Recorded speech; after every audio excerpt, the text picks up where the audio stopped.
All right. Where were you born? Gary, Indiana. And tell me about October 30th, 1974. What fight was that? what fight was what, the October 30th, 1974? Yep.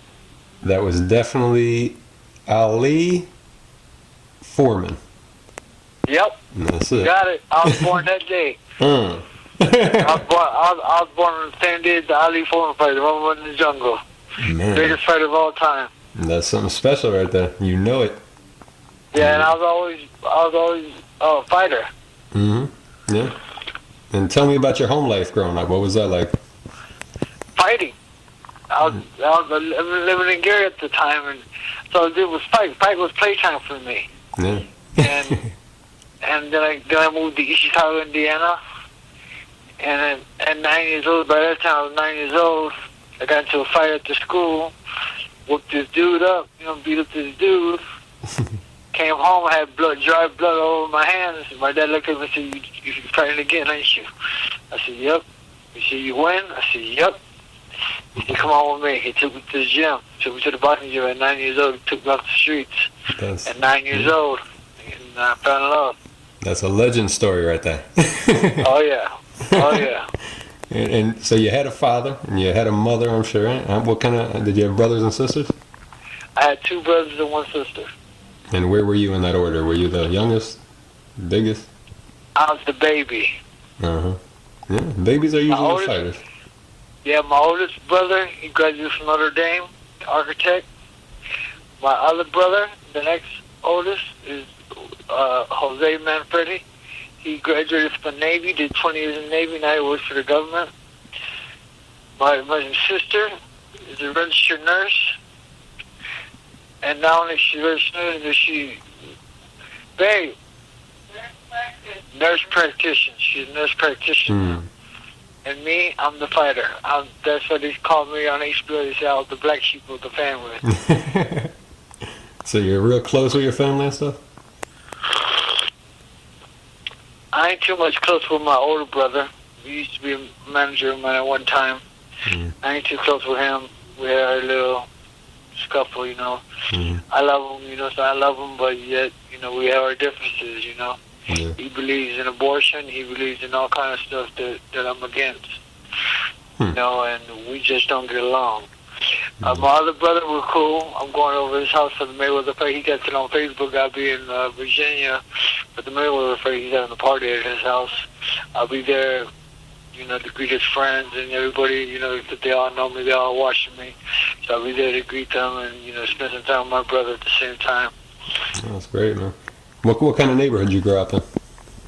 Huh? What kind of neighborhood did you grow up in? Well, I was born in Gary. Gary's murder capital. You know what I'm saying? Yeah. East Chicago is a small city, but it's nowadays it's rough there. Gangbangers are crazy there. I mean, there were gangbangers when I was there too. I never got into the gangs because I always knew I could defend myself. I didn't need help. That's what took me away from gangbanging. I didn't respect gangbangers because they need help. They can't fight their own battles. You gotta use knives and guns and all kind of stuff. And how old were you when you first walked into a gym? 9 years old. No. And what kind of amateur career did you have? I probably 48 and 7. That's good, man. And I don't remember. I don't remember too much of my amateur career. All I remember is that I didn't like the amateurs, and I always told myself once I turn 18, I'm turning pro. At 9 years old, I told people I was going to be world champion. At 9 years old, I told teachers, I told family members, I told friends, I told everybody, and everybody doubted me. They didn't believe me because I was bad in school, and I was mean. I had a lot of hair at that time. They should have believed in you if you're the bad boy, man. I got people apologizing to this day. Teachers apologizing to me, saying that I didn't believe that you were gonna make it. And I said, what do you mean you didn't believe in me? I said, you're not a teacher. You don't give up on your students, no matter how bad they are. Yeah. Teachers don't give up on their students. You know what I'm saying? Yeah. That ain't baseball, though, man. It's boxing. The bad boy makes it. Right. You know. So, what tournaments did you win as an amateur? CYO, Junior Olympics. That's about it. How'd that feel? How'd that feel to win that?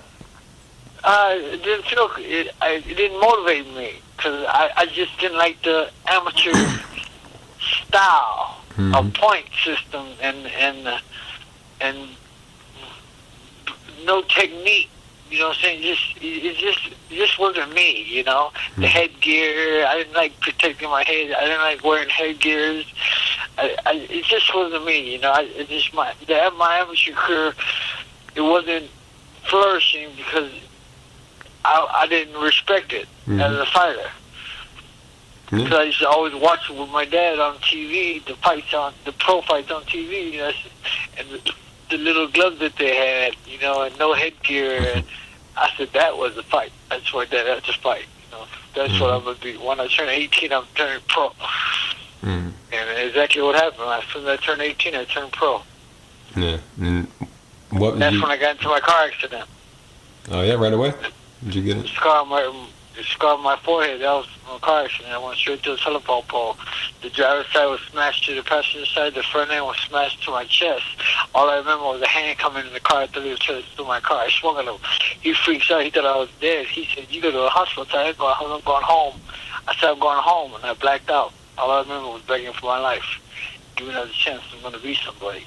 The third time I said, "Give me another chance to be somebody," I woke up in the hospital. I woke up and I opened my eyes. I'm like, how did I get here in my mind? Doctor walked in, the first thing that came out of my mouth, would have been a fight again. Know what the doctor said? Never again. You're done.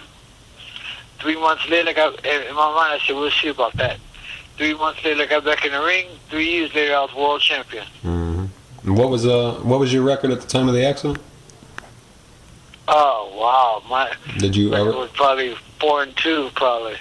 Okay, so it was early in your career. Who'd you first turn pro against? Do you remember the name of the person and what round it was? McCullen. I lost my first pro fight. Yeah.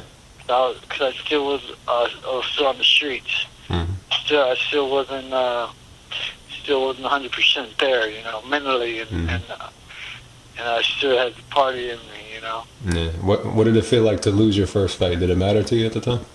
Oh, I cried like a baby. And I got dedicated, you know, but I still wasn't right yet. It wasn't until after the car accident when I nicknamed myself El Diablo, the devil. I love this story. I was knocking out everybody. Yeah, it's cool to hear stories like that. That like a fighter who made it all the way and they lost their first fight. It's amazing stories, you know. You know what I mean? That's a good story. Look at Hopkins and look at Marvin Hagler, you know? Yeah, you know, just like anything in life, you know, you lose something in life and it hurts because you love it, you know? Yeah. And it hurt me when I lost my first pro fight. It hurt tremendously. And I got dedicated, and then I won 2 more, and then I got robbed. I fought a guy named Jeff Mason. And it went the distance, but his eye was shut closed. I beat him up that bad. They gave him the fight. It was in his hometown. They gave him the fight. And I told my dad, I said, never again, never would let people go the distance. After that, I got into my car accident. I was doing cocaine and drinking. I was doing cocaine and drinking. And I was with the girl, you know, in Whitey, Indiana. And I had to leave, you know, because my girlfriend at the time was calling me to come home, and I had to leave. So the girl didn't want me to leave, but I said, no, I gotta go. So I left, and it was raining real hard. I was driving down Indianapolis Boulevard, and from Whiting to East Chicago, Indiana, and I'm driving down the boulevard, and it's raining like I never saw before in my life. I couldn't even see the road. If you know, a hand come in the car, and that's what I told you. I swung out there trying to steal my car. I didn't know I went through a telephone pole. And if I would have had my seatbelt on, I would be dead right now. The whole driver's side was smashed. Wow. Man. And after your first 5 fights, you were 2-2-1. That's not impressive, but then some fire got lit in you. So what happened after that fight? What changes did you make in your life after being 2-2-1? to turn it over? After the car accident, that's when everything changed. Mm-hmm.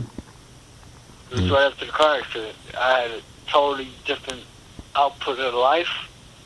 I had a totally different output. And by that time, I had my first daughter, Celeste Manfredy. She's my oldest now. She's 18 now. Wow. You know, she's going to graduate high school this year. Mm. I had her at the time, and after the car accident, I was just a totally different person. It's like something was turned on in me. I had a fire lit in me. I wasn't going to have nothing to stop me. I just kept on proclaiming El Diablo, the devil. Kept on lifting up the devil, kept on lifting up the devil, and kept on knocking people out. If you look in my record, you see all the knockouts I had after I nicknamed myself El Diablo. Mm-hmm. Yeah. It was after the car accident, I had nothing but knockouts, you know. Yeah. That started a 23-fight win streak, and in your 7th fight, you were 3-2-1 now.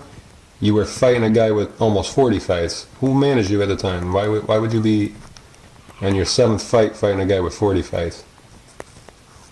Didn't that matter? Yeah. I'm a fighter. Mm-hmm. So I don't want nobody, I never wanted somebody to protect me. Mm-hmm. When I fought Calvin Grove, I was only 11-2 with 9 knockouts, I believe. Yeah. He was 47 and 5 with 17, 18 knockouts. Mm-hmm. They had it set up for him to win the fight when I watched the tape. I got it recorded. They had it for him. They were talking so good about him. They weren't talking nothing about me. They just saw me come in with the devil's mask. It was in Atlantic City at the Trump Taj Mahal. Mm-hmm. And we were fighting for the world title. And they were having him win. They were talking good about him. They weren't saying nothing about me, and I knocked him out in the 7th round. Yeah. You just slipped under the radar, man. Came out of nowhere. And Lou DiBella was there from HBO, Mm-hmm. talking to Cedric Kushner at the time. Yeah. That's cool, man. And tell me about the Kenny Mitchell fight. Did you feel his experience on there at all? No. No. You know, it went the distance, right? Yeah, it did. Went all 8 rounds. It went the distance. The only thing that killed me was making weight. Hmm. Well, you won anyway, so it worked out. Oh, I won, but I didn't feel me because the weight, I had to make the weight. I couldn't make the weight. I barely made the weight. Mm-hmm. Because they changed the weight. They tricked me. And they said there was a one weight class, and they made it a different weight class. Hmm. I had to lose the weight Yeah. in order to fight them. Mm-hmm. So how much you have to lose? About 5-6 pounds. Oh, wow. And how long? How long a period? I don't remember how long. Yeah. Probably 2-3 hours. Wow. I can't believe you did it, man. I had to do what I had to do. I'm a fighter. Yeah. Yeah. I was never protected of my fighting career. Nobody protected me. Yeah. Never got handpicked opponents and all that. Never was like that. I fought the best. I won to the best. I lost to the best. Yes, you did. Yes, you did, man. You could hold your head up high because you did it. Oh yeah. I don't regret nothing. Nope. I do regret when I was training for Mayweather. I do regret training in Florida Mm-hmm. because I never had a training camp. I always stayed home because I always represented home, you know. Mm-hmm. I always wanted to be home in Chicago, where Ali used to train at the Winnie City Boxing Club. Mm-hmm. That's where I wanted to train for the fight. But at the time, I wanted to change. I wanted something different. I couldn't make 130 no more. I had to go somewhere hot. Yeah. Lose the weight to make 130. And after the Gotti fight, see, when Gotti chose to fight me at 135, he didn't know. Mm-hmm. But I couldn't make 130 no more. And I didn't tell nobody. That was just my little secret to the world. When he said 135, I said, cool, bet. That's why I didn't get mad when they told me $250,000 for a fight. He's making $1 million. I didn't get mad about it. Mm-hmm. I said, cool. I said, it didn't have matter. I'm going to win anyways. Mm. Gotti can't beat me, and I told the world he couldn't beat me. I told him what was going to happen before it happened, and everything I said, it happened. Yeah. He was going to go down, and he went down in the 3rd round. Mm-hmm. I told him I was going to cut him. I cut him in the 1st round.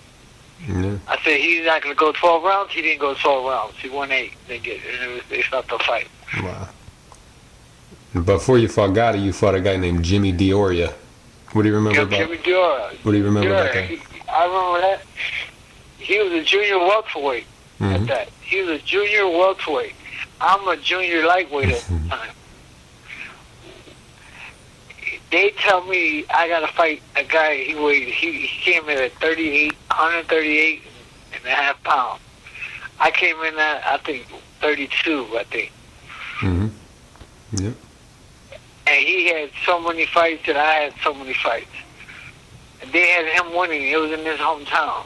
And I whooped him. I went the distance with him, but I beat him up bad in the fight. Wow. Yeah. Then you a few fights later, you got your first shot at a title, the WBF Intercontinental Super Featherweight title. You fought in Toronto. You fought the guy in Toronto. What'd you think of being in Toronto? Was that the first time out of America for you? Yeah. How'd you like being in Toronto? I enjoyed it. I love Toronto. Toronto is a very clean place. Yeah, that's what I heard. The streets are clean and all that. You know, all I remember was guys carrying a trolley with cases of beer, you know. They're walking around on the trolley in cases of beer, you know. I remember going to the mall. The mall was underground. Uh-huh. Underground. Wow. They had a mall underground. That's Toronto. crazy. Wow. It was beautiful out there. The food, the filet mignon, I loved the food that I was eating. I was eating good, felt good, trained good, prepared myself good. The fight was at 126. I said, nobody can beat me. I knocked him out in the 3rd round.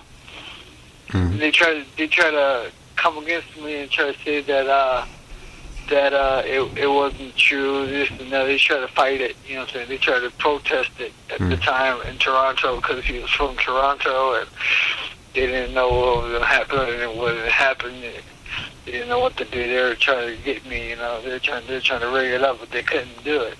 Yeah. You can't fight against someone that just got knocked out. Mm-hmm. And that was against Vittorio Salvatore. Anything special about him, or did you just go right through him? No problem. I went right through the guy. Yeah. I went right through the guy, and then the only thing that tripped me out, I went 6 months without a fight. Wow. Well, 6 months without a fight. After you won that fight, though, how did it feel to actually get that title and be a champion? I felt like a world champion. Yeah. Heck yeah. I told people I was world champion, WBF world champion. That's how I felt, you know, at the time, you know what I'm saying? Mm-hmm. Because it was a belt, you know, and I respected it, you know what I'm saying? It was a trophy, and I respected it, you know what I'm saying? And I felt on top of the world, you know? Yep. Yeah. The only downfall I had is I didn't have no promoter at the time. So I didn't have a fight for 6 months. Mm.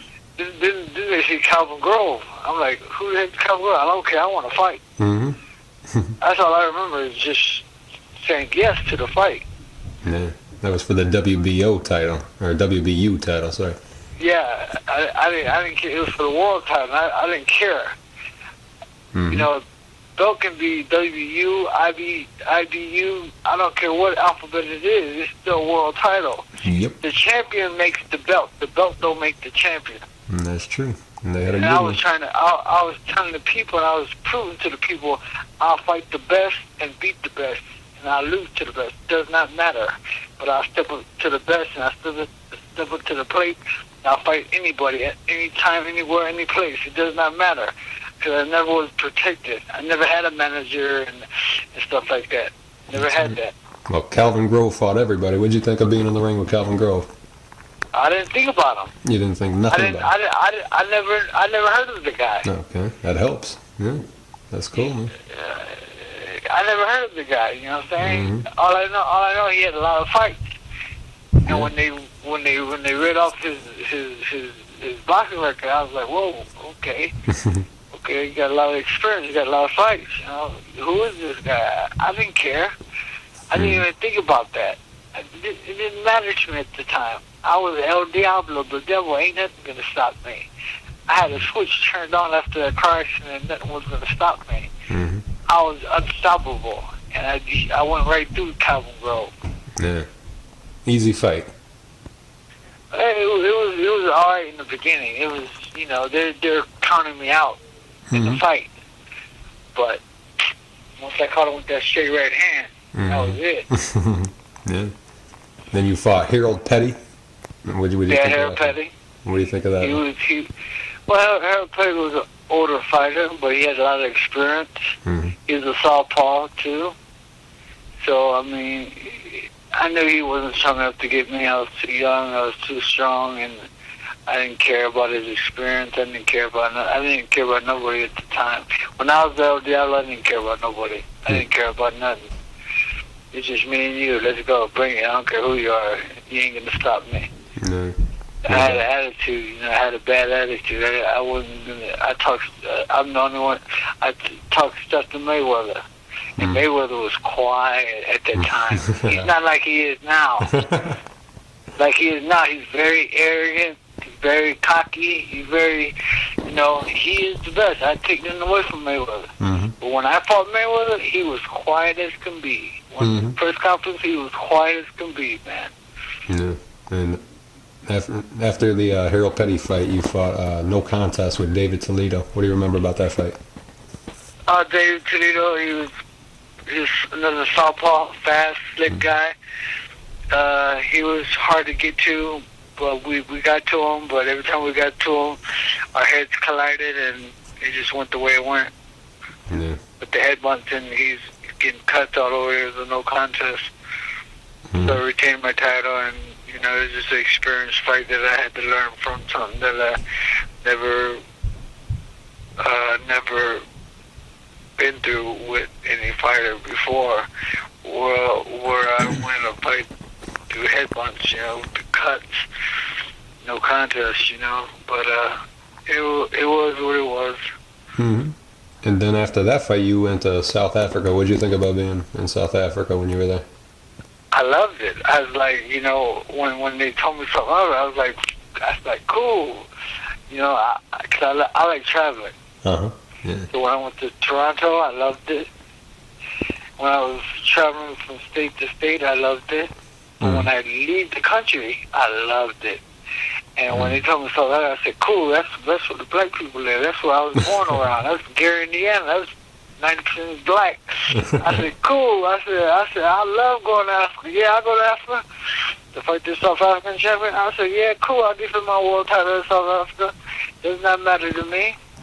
I loved it. I was just like, in awe. I was just like, oh yeah, I definitely said yes to that. It's very, very rare that I say no to a fight. Yeah. And basically, I never said no to a fight. And did anything surprise you about South Africa? No. What surprised me, you know, I trained for a right-hander. Get this. I trained for a right-hander. Okay. This guy's supposed to be right-hand. I didn't know it was summertime out here. And we get on the plane, so I got shorts on, tank top. I got my summer clothes with me. So we fly, and we're in the air. It took 24 hours to get there. Wow. We get off the plane, and I just embraced my arms like, what the heck? It's freezing. It's winter out there when it's summer out here. Nobody told me that it was winter. All I brought was summer clothes. So I'm in shorts and I'm in tank top. I'm holding myself because I'm freezing, and they take me to I don't know, I'm taking me to a welfare place in South Africa where they got me clothes. And all that. And I got South African gear, and got hooked up with all kind of South African gear and all that. And I wanted to let people know I'm in South Africa. I'm part of South Africa, you know. I wanted to think they got away with they think they got away with tricking me that it was winter out here. And you know what I'm saying? So they gave me clothes and all that to wear, you know. And went to the gym, freezing cold. We couldn't even loosen up nothing. I remember I was there 3 days before the fight. You got to be there a month before the fight because of the high altitude. They didn't tell me about that. That's 2. They didn't tell me. I go to the weigh-in. You know, I see this tall guy. That's him. He's the fighter. He weighs in. Cool. I weigh in. Cool. Witch doctor guy comes up to me. No. He got bones around his neck. Witch doctor. I knew it was a witch doctor. Yeah. Just knew he wasn't right, you know. Uh-huh. He looked at me, stared at me in my eyes. He goes, "You white man. You can't be a South African champion. He black man." and I looked at him right in his eyes and I showed him 5 fingers. And I put it down. He said, 5. Why you say 5? I showed him 5 fingers and I went across my neck. With the 5 fingers, I went across my neck like I'm going to kill you. So he freaked out and he took off. He left. Wow. The next day we were fighting. He's in the ring. They're waiting for me. I played DMX, and I'm coming out slow, and I put my devil's mask on, and I'm coming out slow, and people see me and they're looking at me like, "What the hell is that?" And I go in the ring, and the guy that was going to fight me, he looked at me. He was freaked out. I didn't know. I trained for right-hander. I find out the first round he was a southpaw. Oh, shoot. Man, it's tricky. That's four things yeah. about what they did. They tried to come against me. Mm-hmm. After the 4th round, I was breathing hard because you're in high altitude, you know? Yeah. But I heard that voice in my mind, this round, you're going to get him. 5th round came, I jumped on him. Boom. Knocked him out in the 5th round. Yeah. That's awesome, man. And it's cool because you held 5 fingers up. You know what I mean? Yeah. Knocked him on the 5th round. Oh, yeah, and the witch doctor came into the ring. He looked at me, he goes, you don't fight like white man, you fight like black man. I looked at him, I said, I am black, can't you see? He looked at me in my eyes and looked, and tilted his head like a dog. Looked at me like, the heck, he is black. It was crazy, man. It was crazy. We had an awesome time in Africa, though. I fought, Her name was Imtobeli Malofi. Tobele Melope. Melope? Yeah, thank you, because I couldn't pronounce that. But man, he's one of the guys that on my right arm is the devil's side, which is the scar side of my face. The right side of my face, my right arm, all the tattoos I got skulls going around my arm. He's one of the guys with the date and his name's inside one of the skulls. Wow. And it's cool. Every time I knocked out somebody, I put him in the skull. I got Gotti in there, I got everybody in there. Wow. And you freaked out a witch doctor. Who can do that? Yeah. He tripped out and said, "You don't fight like white man, you fight like black man." I said, "I am black, can you see?" He looked at me like a dog. That was so funny, man. That was so funny. When I tell people that, they start laughing. Yeah. I said, brother, they had everything against me, man. They came against me because my promoter was from South Africa. At the time, Sergio Krishna. He didn't tell me. He didn't tell me it was a winner. He didn't tell me he was a southpaw. He didn't tell me a witch doctor was going to come up to me. He didn't tell me they ain't going to have no gym for me to work out in. Freezing cold gym. He didn't tell me it was a winner. 5 things he didn't tell me. But it did not matter. In my mind, all I could think was destroy. See, I'll forgive anyone for not telling me about weather, but tell me about a witch doctor, you know? Tell me about a witch doctor, I was saying. The more they put in front of me, the more shocked I became. So when I got off that plane, when it was freezing, it made me more angrier. I got meaner. When the gym was freezing cold, I got meaner. When weight scale, what's that coming to me? I got meaner. Southpaw, winner, meaner. Time I got in that ring, I didn't know I was going to knock him on the 5th round. I just held up 5 fingers and I went to go. I didn't know. But the 5th round came, I knocked on the 5th round. Coincidence, huh? Yeah, someone else is watching. Something. Yeah. A couple fights later, you fought in Austria. How'd you like Austria? Loved it. Beautiful. I was sick. I was sick when I was up there. I got sick out there. I couldn't eat the food or nothing. I was very skinny for that fight. If you watch that fight, I fought Wilfredo Luis. Yeah. I was very. If you watch, I got all my fights on DVD. I was very sick that fight. And what was happening? After the fourth round, again, after the fourth round again. the first two rounds I almost knocked him out. The third and fourth round, he beat the dog out of me. Beating the dog out of uppercuts, hooks. He's hitting me with everything. He's knocking me all over the ring. When I came back in the fourth round, my trainer, he looked at me. He said, "You all right?" Like in slow motion, like a movie. "You all right?" I looked at him and said, "This round I'm gonna get him." He looked at me like, "What?" Like I was crazy. That round, I came out in the fifth round. All I remember is hearing a voice in my mind. Not yet, not yet, not yet. Now I slipped the jab. Hit him with the right hand. Boom. He was out. Hit him with the left. Boom. He was out cold.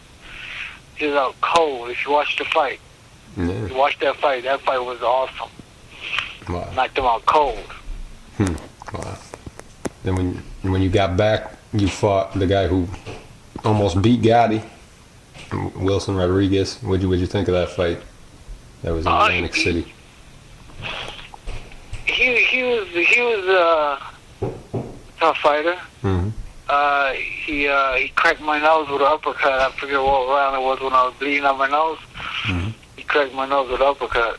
But I was very accurate in that fight. Very strong for that fight. And I beat him easily. I should have did. You know, if you watch the fight on tape, he didn't want to fight no more. He was on a stool and arguing with his coach that he didn't want to fight no more. Stop the fight, stop the fight. His coach was yelling at him, telling him, no, come on, you can do it. You know, was influencing him and pumping his head up that he could do it. Don't give up. You know, and that round that he came out, he didn't want to come out for that round. The same round that he came out, he knocked me down that round. And I got up, and I continued to fight, and I won the fight easily. Yeah. Were you nervous going into that fight at all? No. Was that your first? That was your first fight on HBO, wasn't it? Yeah, that was my first fight on HBO, and the bigger the TV, the more better I do. Yeah, that's cool, man. Some people freeze. You don't want to do that. No, not me. You know, I want to fight the best. Yeah. And that's what I did, you know. My career, I fought the best. I made mistakes during my career, and you're going to learn about those mistakes when I tell you. Yeah, everyone makes them. Yeah, we all make them, you know. That's it was something that I had to go through as a fighter, and I look back at my life, and I see where I made mistakes. I see my decisions that I made. And I'm mature as a man, not only a man, but as a father, as a husband. And as a fighter, I see the mistakes I made and decisions that I made throughout my career. Yeah, and you can see it. I know, and I see why I lost the fight that I lost. I know why. Yep. Every time you lost, I noticed you'd come back somewhat different. You know, you had to change something, and you always did. Yeah, and that was a no-no. That was a no-no because I should have kept my team together. I should have kept the team. I should have kept what got us there. I should have kept the team together. What got us there. There's Sam Colonna and John Taylor. Sam Colonna, John Taylor, and Jen Strickland. My cut man. That's the team that I should have kept, but I want to change. I want to change, and that's where I messed up. Yeah. You still had Sam Colonna during the Wilson Rodriguez fight. You had him all the way. Yeah, I had Taylor. I had Sam Colonna, Taylor, and Strickland, same people. I had same people. I still had them for the Gotti fights. I still had them. But the next fight was the Pius fight. Yeah, next fight. And 2 fights later, you fought a guy named Kevin Saddam, but he's only 13. Yeah, he was like 25 pounds heavier than me. Oh yeah? Wow. Yeah, and I knocked him out. Knocked him out in 2. Just Mm-hmm. came easy. I guess it's like the bigger the man, you'll play with him even more. It's crazy, man. You give you something that should put you back somewhat, and you just rise above it. Right. That's what you do. But when I was out there, I was a different person. Mm-hmm. You know, I just had a different spirit moving me. Possessed. Yeah, man. I Possessed. was. You could say in some ways, you could say that Mm-hmm. I was worldly. I was very. People didn't really realize it. It wasn't. I was dedicated to boxing. Mm-hmm. Wholeheartedly. Nothing got in the way of my boxing. I told my wife, you know, my wife, she said, what do you mean? I said, boxing is my wife. Boxing feeds this family. Boxing bought this house. Boxing puts the food on the table. Boxing buys your clothes. But that's my wife. Mm. My wife looked at me like I was crazy. Yeah. You're lucky you're still married. Yeah. I'm very thankful, you know. Yeah. I'm very thankful. I'll tell you about our marriage. It's part of my career. It's part of my change, my conversion, me getting my life together. Yeah. My story is a movie. Mm-hmm. My story is a movie. I tell everybody. Ron Shelton, he wants to do a movie on me, but we lost contact with one another. But he wants to do a movie on my career, on my life. Mm-hmm. My life is a movie, man.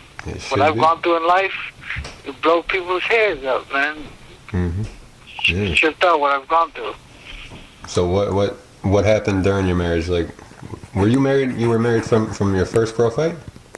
Nope. When'd you meet your I guess girl before you married her? Was that the same girl that called you when you? Yeah. Okay.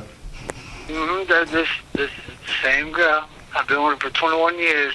That's great. But I was with everybody else's girl and doing what I wanted to do, you know, doing my own thing, you know. Mm-hmm. But I was training for the Mayweather fight. I was in Florida. Bad mistake. I shouldn't have went to Florida. Couldn't make the weight, no way. Couldn't make 130, but they gave me $1 million. Mm. So I said, cool. I said, give me $1 million, I'll make 130. I just go somewhere. I had my own chef. Bought me a chef. Mm-hmm. Had my own chef. Helped my own sparring partners, training facility, trainers. Paid for everything. Paid $25,000 for everything. Trained for a month. Preparing for Mayweather. Mm-hmm. I'm thinking in the girl in the camp. Mm. The first time I let something get in the way of my boxing. She goes. A couple days later, I have a dream. And the dream, God shows me my wife. Mm-hmm. I wake up. I called her up. She said, hello? I said, babe, I proposed to her. She said, yes. I said, cool. I flew her down, her and the kids. My kids were very young at that time. They drove down to Florida. We got married inside the boxing ring that I was training in. We got married there in training camp, preparation for Mayweather. Wow. I got married during training camp in preparation for Mayweather. Why would you get married for training camp in preparation for Mayweather? It's a distraction. Yeah, baby. Yeah. Hello. Yeah, I can throw it. Yeah. Hang up the phone, guys. Someone picked up the phone. Hold on. Hang up the phone. You hear me? Why would you get married if you're training, preparing for one of the biggest fights of your life? One of the biggest fights. He wasn't the biggest fight. Gotti was the biggest fight. Gotti was the big name. Mayweather was young. You just be Wilson Hernandez. Mm-hmm. He was nobody. I beat Gotti. I beat the one that was knocking out everybody. I beat the superstar of boxing. Yes, you did. But I had a dream, Okay. and I woke up. God showed me who my wife was. I woke up, I called her, proposed to her. She said yes. She drove down, brought her family down. We got married inside the boxing ring. Had my cook prepare all the food for the wedding, everything. Got married in the boxing. Now, why would I get married? Wouldn't it make sense the first fight and after the fight get married? Hey, I don't know. The marriage worked out, right? But yeah, it worked out. But it was a distraction. But God was dealing with me during that time. Yes, He was. And that was to fix my life. I've been with her for so long. That's my wife. Mm-hmm. She stuck with me through thick and thin. Bad times, good times. She's a strong woman. Even though I cheated on her many times, she still stood by my side no matter what. Mm-hmm. Then I'm married. So I see it now, and I say, you know, wow, I see the piece to the puzzle what God was doing in my life. Mm. And how I got married during that training camp. And I didn't care really about the Mayweather. I didn't care about Mayweather. Mm-hmm. In the press conference, I was talking stuff to that guy, man. He was quiet as can be. Mm-hmm. I was talking all this stuff. And in reality, I was psyching myself out because I couldn't make the weight. Yeah. But I made it. I made 130. Mm-hmm. You know? Yeah. I fight Mayweather. Well, don't talk about the fight yet. Don't talk about it. Okay. We'll get to it. Okay. That's all right, man. I want to hear about it, but I'll leave the people waiting. But you fought Jorge Paez around that fight. Yeah, Jorge Paez. How'd that fight Well, I knew Jorge Paez was a veteran. Mm-hmm. He was a clown as well. Yeah. And I knew he was going to pull something, but I just didn't know what. And I didn't care either way. Either way it goes, I didn't care about what he was doing, so it wasn't in my mind no way. But when I came out, as usual, El Diablo was coming out very slow and playing his music. I got into the ring, and I look across the ring, and he's a nun. He's dressed as a nun. And what I stayed in my mind when I looked at him, I said, "Oh, you trying to make fun of me, huh?" Okay. And look what happened in the fight. Yeah. Yep. One left foot. He fought like a nun. You made him look like a nun. One left foot. They're complaining why I haven't knocked them out yet. Mm-hmm. Okay. You know, Larry Merchant, I believe his name is. Yeah. He was the bad person in boxing. He don't talk good about nobody. Only Gotti. Gotti was jocking Gotti, boy. Didn't call me a movie star. I beat a movie star, but you're not a movie star. Well, he's not a movie star yet. He's not what Gotti was. Oh, come on with that, man. Mm-hmm. Just because they had evenly matched fights for Gotti. That's what made him look good in those fights. He had a lot of good fights. I'd take nothing away from Gotti. Well, how'd you find out you had that fight? How'd that fight even come up? How'd you find out you got the fight with Gotti? After the Paez fight, they talked to me. When they talked to me, I told them who was next. I said, bring on Gotti. Bring on Gotti. Well, Gotti can't beat me. Bring on Gotti. And I forget the words that I said, but I said, bring on Gotti. Mm-hmm. And I know Gotti was watching. Mm-hmm. But he didn't want to fight me at 130. He wanted to fight me at 135. And when he wanted to fight me at 135, I was very, very thankful. I didn't even negotiate the purse. I just took what they gave me, and I said, cool. It was in his hometown. He got the money. He didn't put his blood on the line. It did not matter. Mm-hmm. He couldn't beat me. Especially because they made it at 135. Mm-hmm. Because I couldn't make 130. Mm-hmm. Yeah. A lot of people say that they didn't like what Gotti did and not defending his title against you, but you were actually good with that. You're happy about that. Yeah, because it wasn't about the belt. Mm-hmm. It was about. I told Gotti. I said, it ain't about your belt. I said, it's about your name on my record. Angel Manfredy, KO Arturo Gotti. That's what it's about. It's not about. It's about the person. It's not about the belt. Mm-hmm. And they made the fight a 12-round. How can you make it a fight a 12-round if it ain't a title fight? Yeah. That was a 12-round fight they made. That was to help him. Mm-hmm. Absolutely. You know, yeah. And what about the fight itself? What did Gotti say to you when you said that to him? What kind of person was Gotti? He didn't say nothing. No. He just looked at me weird. No. I remember a press conference in New York. He turned around and he looked at me and said, "You got what you wanted. You happy now?" I said, "Happy?" I said, "This is what I've been waiting for my whole life." Yeah, man. It was a good fight. Actually, I'll tell you something. That was the last fight. There was a time that I was having dreams about fights that I'd be excited about, and I would actually see what would happen in the fights, and I would tell people before it happened and everything. It's weird. A lot of people think I'm making it up or made it up, but I told my mother I saw Gotti cut and on the ropes when you were hitting him, and I swear to God, exactly the way I saw it in my dreams is exactly like a camera angle that HBO's cameras took. And it's exactly what I saw. It's weird, man. But after that fight, I never had another boxing dream again, no matter what. I always wanted to. It was weird, man. But that was the last one. That fight was the best fight, that I shined that fight, because I was going to show people that I could be the best. And Gotti was the best. Take hands down, Gotti was the best during that era. Hell yeah. He was knocking out everybody. He was the show. He was the high ratings. He was everything. He was making he was generating big money for HBO. But he had to fight El Diablo. He had to fight Angel Manfredy, and that he wasn't going to get past me. And what about the fight? Everything worked out. Everything worked out for me during that fight. Yeah. The weight class. When he won 135, I said, "Cool, forget the belt. Don't matter to me. I'm gonna have his name on my record." Wow. The name is more important than a belt. IBF. I care less about an IBF metal belt. It's your name, Arturo Thunder Gotti. That's our name. It's on my record. That's it. Took it. And what about the fight?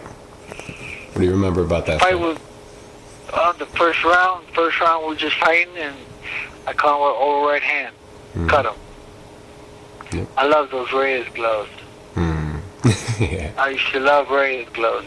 They're small. They're Mexican style gloves, but they fit your hand perfectly. And they're puncher's gloves. And I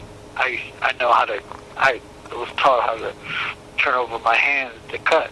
How to cut people. So I know how to cut people, and I cut them right when I turn over my right hand and slip the jab, cut them. So I cut him the first round. Yeah. Did he ever catch you with anything? I'm sorry. Go on, man. I'm sorry. Then the third round, I knocked him down. He should have been out. He barely got up. He was stunned. Yep. Anybody else there probably stopped the fight because he was dazed big time. You know what I'm saying? I jumped on him. And he's a warrior. He fought back, I kept on fighting him. After we went around, I think it was the fifth round, I threw a straight right hand and caught him on the forehead and broke my hand. Wow. I broke my hand in the fifth round. So I was fighting the last 3 rounds with a broken hand. And I was hitting him with a broken hand. They said, why ain't you using the right hand? Why ain't? Because I broke it, bozo. Yeah, I broke my hand in the fifth round. Yeah, wow. And did he ever catch you? But I did it with one hand. I beat him with one hand. Yeah. And what was it didn't like? matter. A lot of people think he was coming on at the end. Was he? Did you feel like he was kind of? Was it the hand? No, I was still hurting him. The last round, I was still hurting him. Yeah. I was catching him. I was hitting him with right hands. And with a broken hand. I was hitting him with a broken hand. No. I didn't care about the pain. That did not matter. I wasn't gonna let this fight get past me. And I kept on picking him apart. Yeah. He couldn't handle me no more. He was already a defeated fighter. He didn't win those rounds. I won those rounds. Yeah. And what happened? Did he ever catch you with anything that made you like, whoa? He caught me with a body shot.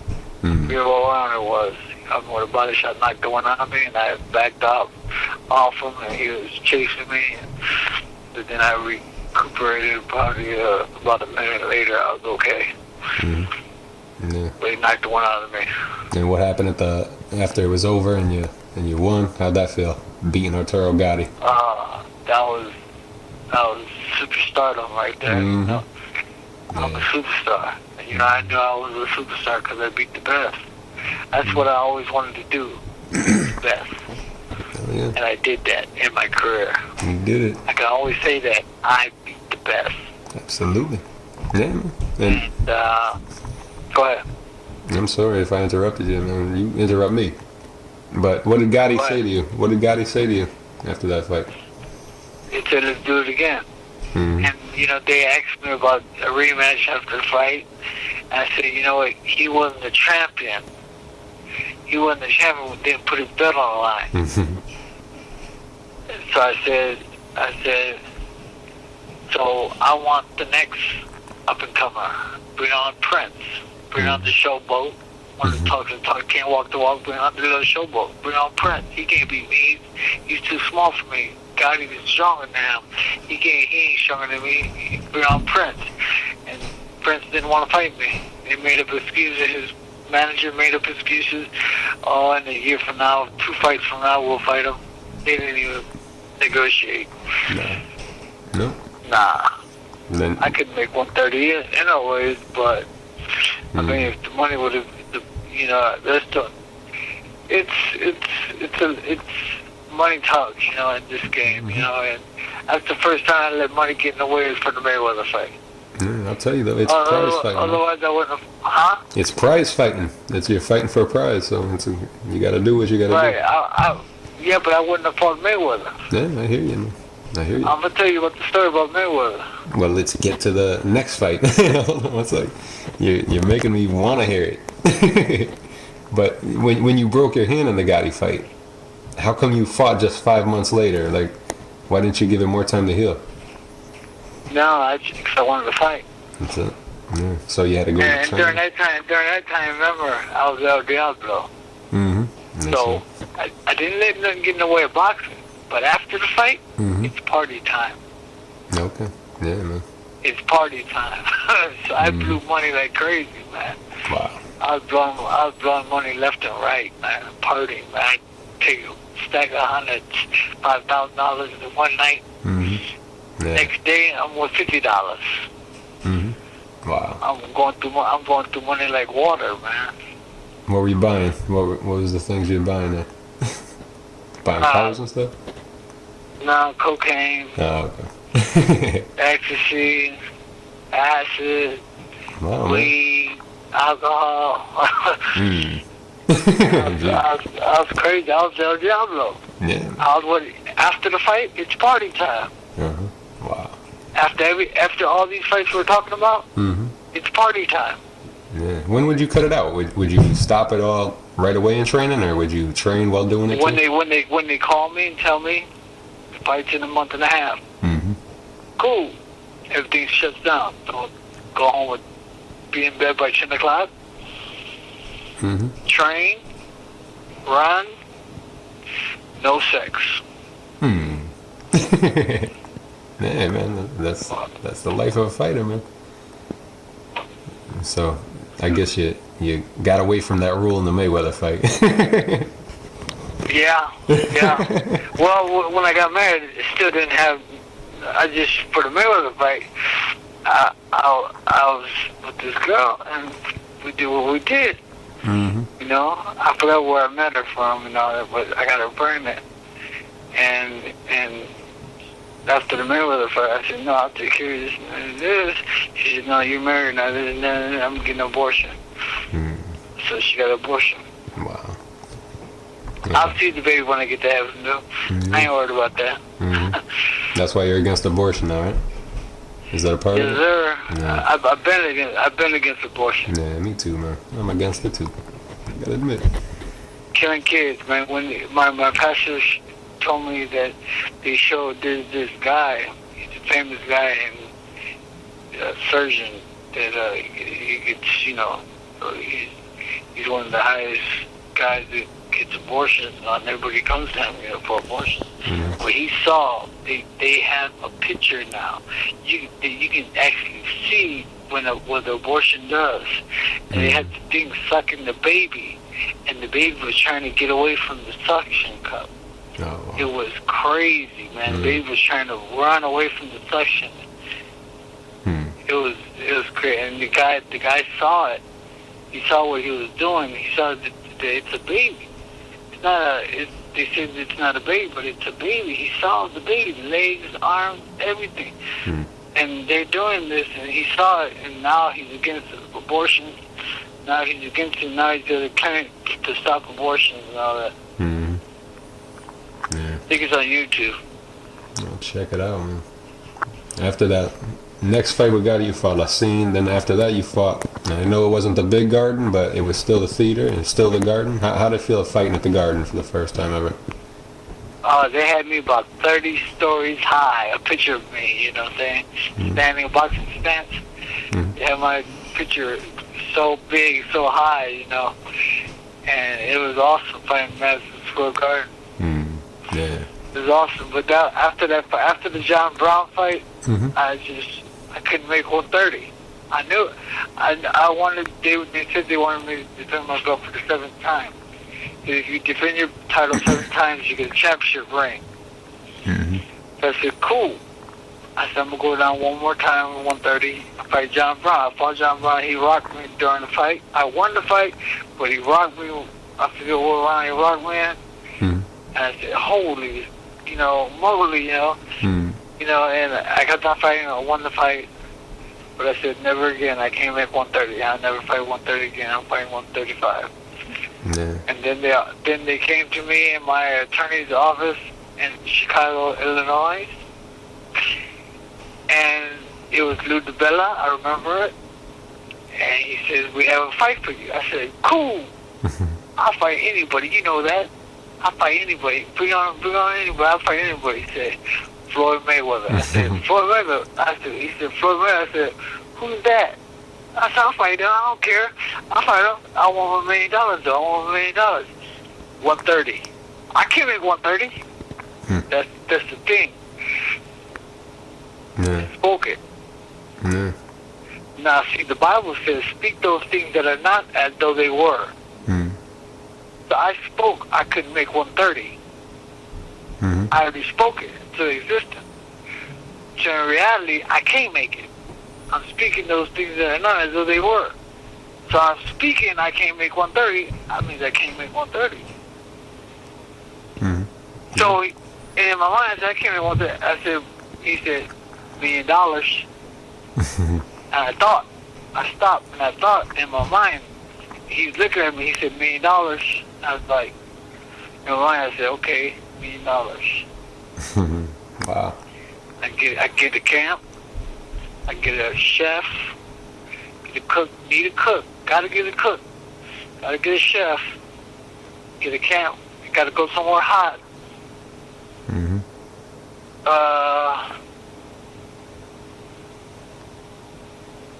I don't know who the heck Mayweather is. I don't care who he is anyway. It doesn't matter. Okay, cool. You on. Yeah. Made the Mayweather fight. Yeah. So Lou DiBella came to you and made that fight? Came from Lou DiBella? Yep. And then Yep, he was working for HBO back then. Yeah. So tell me about the camp now, man. There it is. The camp, we were in Florida. Got all our sparring partners there, my chefs there, my trainers are there, everybody's there, we're preparing. During training camp, I had a girl come in. This is the girl that got pregnant, white girl. Took care of her, you know what I'm saying? She went away, she didn't come back. A couple of days after that, I had a dream. And in the dream, God showed me my wife, a picture of my wife. I saw her face, and I'm like, I woke up. I called her up. I said, babe, yeah. I proposed to her. She said yes. I said, okay, we got to get you down here to the camp. I'm going to get married in the ring. I want to get married in the ring. I want to get married in the atmosphere, in the place where my job is at, where I love, which is a boxing ring. I want to get married in there. So we got married inside the boxing ring. Got married. And then I continued training for. After we got married, we ate. Everything was good. We celebrated. Everything was good. They went home. Then we finished preparing for Mayweather, and then I had a hard time making 130 for the Mayweather fight. Yeah. I was very weak. And after I made 130 for the fight, the day of the weigh-in, the day before the fight, after the weigh-in, I couldn't eat nothing. Yeah. I tried to put food down, and it just wouldn't stick. Gotti, he loses 15 pounds, 20 pounds. He eats and puts 20 pounds back on. Mm-hmm. Me, I lose 8 pounds, 9 pounds. I don't walk around heavy. Yeah. I used to walk around about 8, 9 pounds. Lose 8, 9 pounds. Can only put 3 pounds back on. So I was very weak for that fight, but I take nothing from Mayweather. Mayweather caught me with a nice right hand, stunned me. He attacked, and I heard a voice in my mind say defense. I kept my hands up, and he was swinging away. Got me on the ropes, caught me with a shot. I went into the ropes, got off the ropes. He kept on swinging, kept on blocking. Caught me with another shot. The last 3, 4 punches he caught, he didn't land. They stopped the fight. Mm-hmm. I said, what? I started going off, cussing at the referee. You F this, you mother F this. God, you shut the fight. This. You're only supposed to stop a fight when a man can no longer defend himself. Mm-hmm. Yeah. I was defending myself. The voice I heard was, defend yourself at all times. I was defending myself. He caught me 3 or 4 times. Yes, I did not take that away from him. But I was just about to throw a punch, and they stopped the fight. Mm-hmm. And that's the way that fight went. Yeah. After that fight, I told myself that was the first time I ever did something for money. Mm-hmm. First time I ever did something for money for my boxing career. I did that fight for money. Yeah. I didn't listen to my body. You gotta listen to your body. Yeah. If anybody needed my name, was Mayweather. I was a superstar, not Mayweather. They didn't want to fight at 135. They wanted to fight at Mayweather's belt. For Mayweather's title. Mm-hmm. So what did after that fight, I went back up to 135. Yeah. What did Floyd say after the fight to you? Was he talking then, or was he still he quiet? said he'd give me a fight, give me a rematch, but he didn't. He was full of it. No. Yeah. Then after that, you came back and got a pretty good win against Ernesto Benitez. Then you fought Ivan Robinson, another guy who fought. Got the highest rating on HBO. Yep, it did. He just came off his Gotti fights, and I guess it was 2 Gotti conquerors. What would you remember about that fight? I didn't even watch when he fought Gotti. No, you had 2. I already knew. I told him. I told everybody that he ain't the one that beat Gotti. I'm the one that beat Gotti. Mm-hmm. I beat him in his prime. Not. He beat Gotti. He had leftovers. Yeah. Yeah. And I showed it during the fight too. I showed the whole world during that fight. Mm-hmm. Even though my right hand still wasn't 100%. My right hand, during my whole career, my right hand was not 100%. Mm-hmm. It was 75, 60% during my whole career. I fought like that. Mm-hmm. I'll tell you, Ivan Robinson was the first guy I interviewed ever. He's a real good guy, man. But yeah, he's cool. yeah, what'd you guys say to each other? What'd you think of him as a fighter first? What was the fight like? Easy fight? I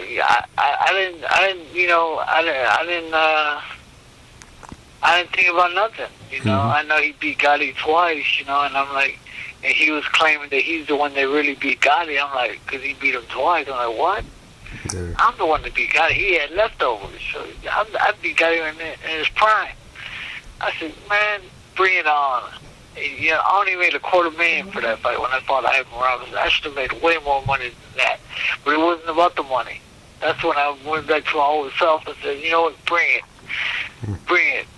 I didn't even care about the money. I said, bring it. $250,000? I said, $250,000. Bring it. I destroyed them on HBO at the start. Magic Johnson was there. Woody Harrelson was right next to my wife. Tom Banderas was there. All the HBO stars were there. They all saw me spank that boy. Yeah. Good fight, though, man. Pretty good fight. He had nothing. He couldn't do nothing. Nothing to you? In that fight. Yeah. And then after that, you fought Lizarraga. Had a lot of fights. What was that fight like? I don't remember that one. No. Then you got your shot at the WBC lightweight title, so you moved up happy. You fought Stevie Johnston. What do you remember about Stevie Johnston? I wasn't the same. I wasn't the same fighter when I fought Stevie Johnson. What happened? I never let nothing get in the way of my boxing, remember? Mm-hmm. So I'm clean to after the fight. For the Stevie Johnson fight, I got dirty during training. Mm. Then I got clean. Then we fought him. And then during the fight, I'm in the locker room, and they're doing my hands. My trainer's wrapping my hands during the fight. And the devil's mask is right on the table. I'm looking at the devil's mask, and all this going through my mind. Should I? Shouldn't I? Should I? Should I wear it for the people? Shouldn't I wear it? No, I don't need to wear it. Shouldn't I? Forget the devil. He's nothing. Wear it. Don't wear it. Wear it. Don't. I had a tug of war in my soul, in my mind about the devil's mask, about wearing it. Then I wore it because I wanted to please the people, because the people love the devil's mask. And I lost the fight. Mentally, I was not there in the fight. Mentally, I was not there for that fight. Was nowhere near there for the fight. Yeah. That's a tough guy to fight when you're not wanting to be there, really, you know? Yeah, if you're not there mentally for Steve Johnson. Steve Johnson is a good fighter. I took nothing away from Steve Johnson that fight. Yeah. But I was not 100%. I was not El Diablo. After that fight, Trinidad De La Hoya fight. Remember the Trinidad De La Hoya fight? Yeah. I bet $5,000 on that fight for Trinidad. No. Yeah. Well, yeah, I won $5,000. But in reality, I knew in my mind that he didn't win the fight. Yeah. I knew that. I knew De La Hoya won. Yeah. But I bet. Yeah. But when I watched the fight, after the fight, I was like, man, I lost $5,000. And when they said Trinidad, I was like, yeah! Well, that night I had a party at my house. And everybody left. Me and my wife were just up, doing cocaine. For 3 days, no sleep, no water, no food. Wow. Just partying. Well, my wife went downstairs in the bedroom. All of a sudden, I heard a voice. It's time. And I'm like, you can think 3 days doing cocaine, you're skinny as can be, you know? And I wasn't a big guy, plus the cocaine, you know, 3 days without food, without water. Come on. I hear a voice say, it's time. And I'm like in my room with my hands together. Time for what? Then I heard a voice say, it's time to take your life. I'm like, what? Time to take my life? Then I heard another voice, yeah, time to take your life. You ain't never going to be a champion. You ain't nobody. You ain't this. You ain't that. You ain't this. You ain't that. I said, yeah, I'm not this. I'm not that. I ain't never going to be a champion. Well, who am I? I'm nobody. I ain't nothing. I ain't nothing. I ain't this. I ain't that. I had a 45 in my closet. And all I remember, another voice. This voice I know. I know it was God. He said, yes or no. I knew what yes meant. Serve him serve Jesus or no? Serve the devil. Go to hell. So I'm contemplating in my mind, fighting in my mind, hearing voices in my mind, yes or no. Stupid, dumb, you ain't never gonna be champion, you're never gonna be, you ain't going to. Seconds away from taking my life, my wife heard a gunshot. Pa! This is what she tells me. She runs upstairs, she comes to the door, I looked at her. She looked at me, I said, that's it. She said, what do you mean that's it? I said, I gave my life to Christ. I didn't even have a gun in my hand. The gun was in the closet. She heard a gunshot. Wow. That's why I said yes to God. Remember, is it yes or no? I said yes. And right there I was sober. Bam. Yeah. Sober. Wow. Sober. That's amazing, man. Amazing stuff. God. Yeah, man. That's God. Yeah, it is. I'm telling you, that's why I want to do a book on my life. I just don't got the right people Yeah. to do a book, a story of my life. Yeah. You know? Yeah. Half devil, half angel. You know what I'm saying? Yeah. Yep. I can see the picture of it. The angel behind the devil's mask, or the devil's mask behind the angel, or something like that. You know. Yeah. You know, it to blow people's minds what I've gone through in my life, what I've accomplished in my life. Still on the streets doing drugs, and still partying, still doing. Nobody knew I was doing all this. Just me and my wife were together. Nobody knew. My trainers didn't know. Nobody knew my life, what was going on when I was out partying and this and that. And I get the phone call and boom, I'm sober. Nobody knew. Yeah. That stuff that happened with Steve Johnson. I was double-minded. Yeah. The Bible says a double-minded man is unstable in all his ways.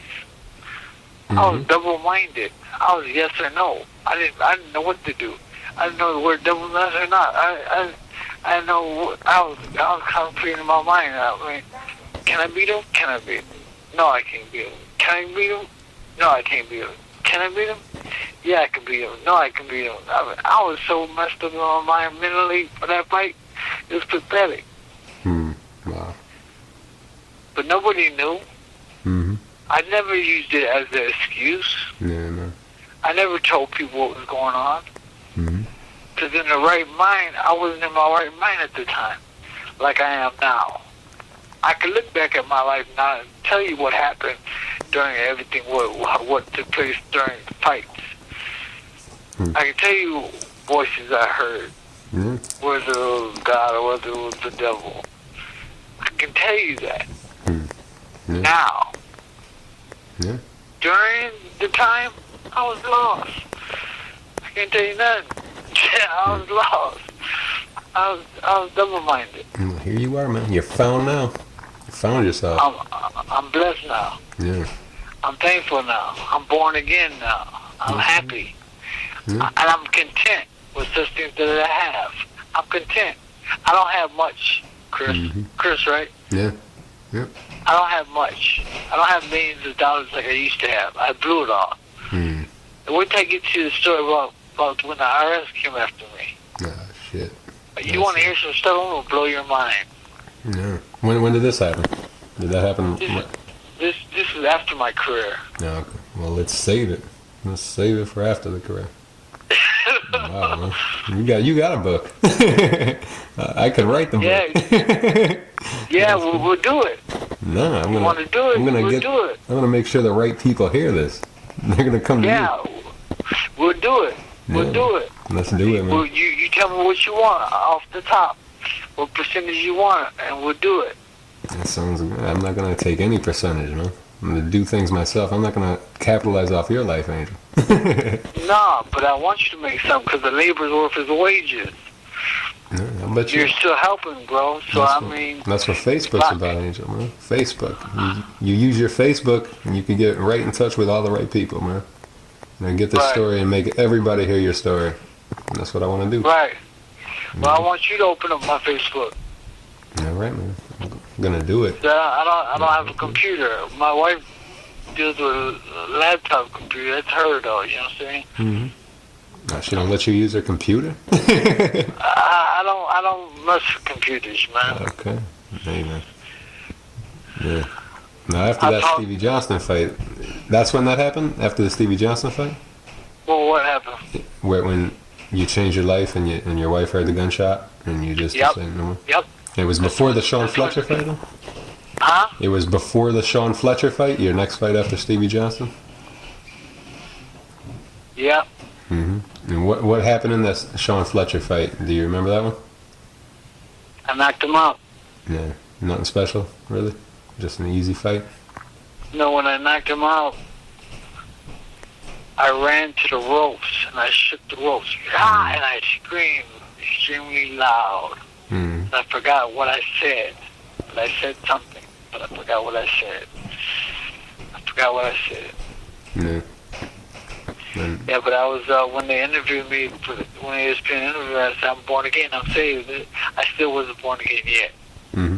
I was saved, but I wasn't saved from hell. I was saved, but I wasn't there yet.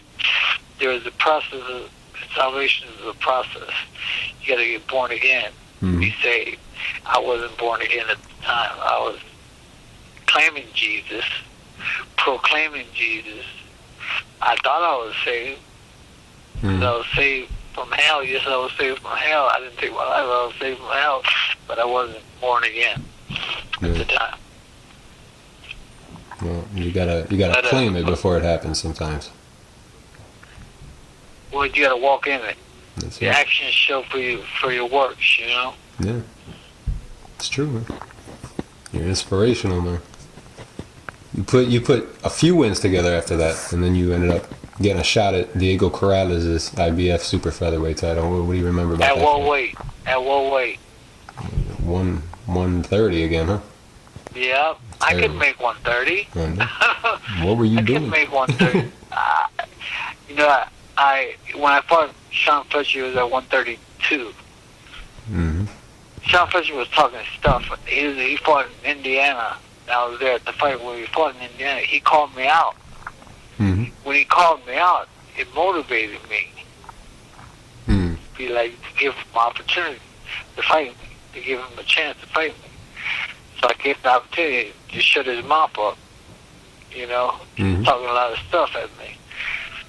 So I gave him the opportunity. I told him before, I want to fight Sean Fletcher. They made the fight happen. That's how we shut up Sean Fletcher's mouth when we knocked him out cold. And after I knocked him out cold, I went over there. If you watched the fight, I went over there, laid my hands on him, and I prayed over him. Wow. Took my hands off of him, went back in the corner. He got up off that floor, came straight to me, said, "Thank you. Thank you for praying for me." No problem, brother. I gave him a hug and we went our way. Wow. So what made you go back down to 130 again for Diego Because Corrales? I made 132. Okay. So I said, 2 pounds, I can do it. I'm a different man now. I can do it. I'm not playing mind games with my mind anymore. I can do it. Mm-hmm. But in reality, I couldn't do it. Yeah. But in my mind, I said I can do it. And after I made the weight at 130, I couldn't gain no dang weight after that. So when I fought Diego Corrales, I was very small. Mm-hmm. And what did you think of Diego? He was humongous. Yeah, he's Goliath. I said he's Goliath. I'm David. You know, but in reality, how can I be David if I ain't comfortable with the weight class, which I thought I was, but in reality, mind's playing tricks on you, boss. Your body is one thing, your mind's another. You gotta listen to your body, and then your mind can line up with your body. Or the body can line up with the mind. It works both ways. So I lost that fight.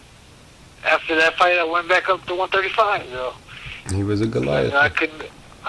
I said he was a Goliath. I mean, you would wish you had a slingshot for that guy. Yeah. It's crazy. Yeah, babe. for real. He was He was a big dude, man. He was big 130. Now, what was his punches feeling like? That guy should have been a welterweight. It wasn't that his punches feel like, it's like when he hit me, it's like I'll fall. Every time he hit me, it seemed like I fell. You know, I was wondering what the heck's going on. In my mind, I'm like, what's going on, you know? I was light on my feet. I couldn't make the weight. I couldn't gain no weight back. I couldn't. I just wasn't myself. You know what I'm saying? In reality, I found that out in the ring. I didn't find out before. Before I said I could do it. I could do it. I could do it. In the ring, I found out you can't do it. You can't do it. You psyched yourself out, boss. You couldn't do this. You couldn't do this. And I couldn't have done it. You know, I took my hat off to David. He was a good fighter. He's passed away now. You know what I'm saying? Yeah. What'd you guys say at the press conference to each other? I don't remember saying it. I just remember saying that I'm David. He's Goliath. Yeah. Then you fought Carlos Ramirez. What do you remember about that fight next? I don't. I don't remember that one. How about Juan Polo Perez? Guy had like 70 fights. Remember anything about that one? Nope. How about Juan Macias? Nope. Verdell Smith? Nope. Lamar Murphy? Yeah. Yeah, Lamar Murphy. He was pretty good. The sky was blue as could be. Bluest sky I ever saw in my life. But I didn't see these guys during the fight. It was an Indian reservation casino. I saw the sky in a picture after the fight. I said, oh, holy moly, this the sky?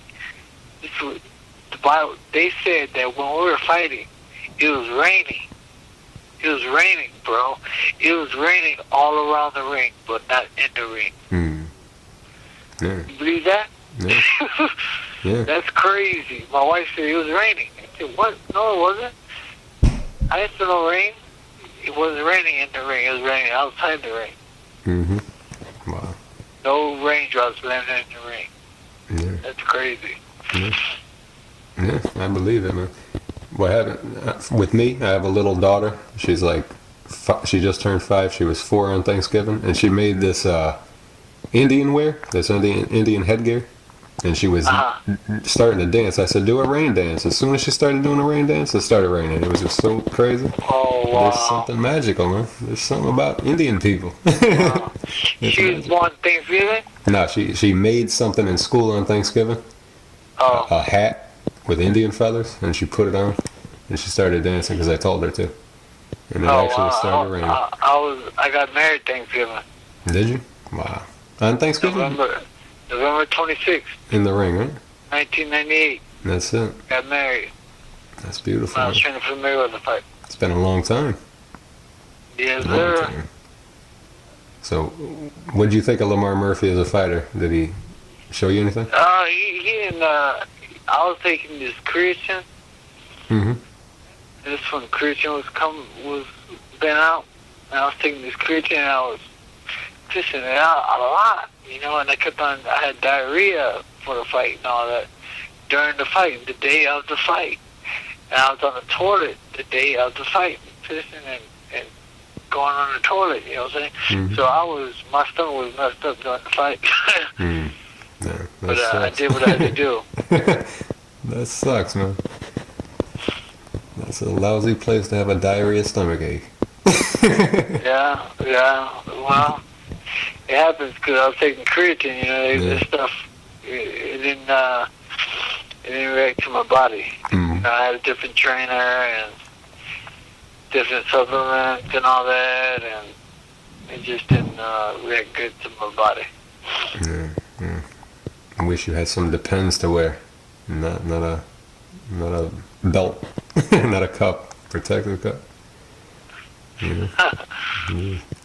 Then after that, you fought Julio Diaz, undefeated kid.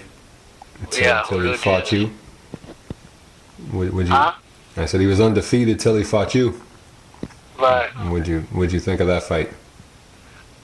Well, you know, some told me he was going to throw a lot of punches, and he did. what I thought he was going to do, and some told me to block and punch, block and punch, block and punch. So I did exactly like what my mind was telling me to do. Blocking a lot of his punches, throwing punches, blocking. I was blocking more than I was throwing. But he couldn't hit me. He only caught me one time and cut me. Caught me with an uppercut. Cut me and I caught him with a left hook and cut him at the same time. Next punch I caught him with. And we won the fight. That was a Through good my fight. defense. Defense won the fight, that fight. That was a good fight, man. And, It was alright. It wasn't a Manfredy fight though. It wasn't. They didn't see El Diablo no more. When I converted and changed, and the guy was done with my life, that was a different chapter of the book. Yeah. I was a different person, and I didn't have the killer instinct like I used to. When I was El Diablo, I had the killer instinct. Something was turned on, you know. When after the car accident, something was turned on. Yeah. When I was Manfredy got Jesus, during that time I was got Jesus. I wasn't the same fighter. I didn't have the killer instinct. I was just doing it just to do it. It just wasn't. I still loved it, but it just wasn't. Didn't have the same. Didn't think the same. Yeah. When I was El Diablo, I thought kill, still, destroy. Yeah. When I thought I had Jesus at the time, I wasn't trying to kill, still, destroy. Yeah. What's good as a person. Huh? Made you a better person, but it doesn't work Yeah. as far as fighting goes. Yeah. Yeah. Is it getting too late, Angel? You want to do the rest tomorrow? No. Oh, okay. No, we'll do it. All right. And then your next fight, you fought Paul Spadafora. What do you remember about him? Pretty slick guy, undefeated at the time. Man, he's a joke, man. He got me, man. He rigged it up again. The boxing gloves that we put on were Everlast. Okay. The gloves couldn't even fit my hand. I got big hands. I got very big hands for my size. Small frame, but I got big hands and long arms. Those gloves, I couldn't even fit my whole hand. Couldn't even make a fist in those gloves. I wanted to fight with Reyes, and they put Everlast in there. I couldn't even put my hand in the gloves. So during the fight, I was pity patting. And he said, "Why ain't Manfredy hitting him with power? What's going on? What's up with Manfredy?" I was pity patting because I couldn't hit him with my fist, my full power, because I couldn't even make a fist. Wow. You know, during the fight. So I went the whole fight pity patting, and then I argued and complained that I won the fight. No, I didn't win the fight. You see, I didn't win the fight. But I couldn't make a fist in the gloves, Everlast gloves. The generic gloves, you know. They're terrible gloves to fight at. I guess they're just a boxer's glove. That's why Spadafora wanted it, you know? Yeah. Yeah, they're terrible gloves, man. I was extremely ticked off when I got in the ring because I couldn't make a fist. I couldn't squeeze the glove and make a fist that way I could hit, you know. So I was pity patting during the whole fight. So they didn't see nothing, you know. They didn't see nothing. They didn't see no action from me because I couldn't do nothing because I couldn't make a fist. You know, so they had it all rigged up what they wanted to do and what they wanted to do in the fight. No. Then after that fight, you fought Antonio Ramirez. You won a majority decision. What do you remember about that fight? I don't remember that one. No. And then, did you have any fight after the conversion, I guess? Did you have any fight that you were proud of after that? Or was all the passion gone? Passion wasn't there.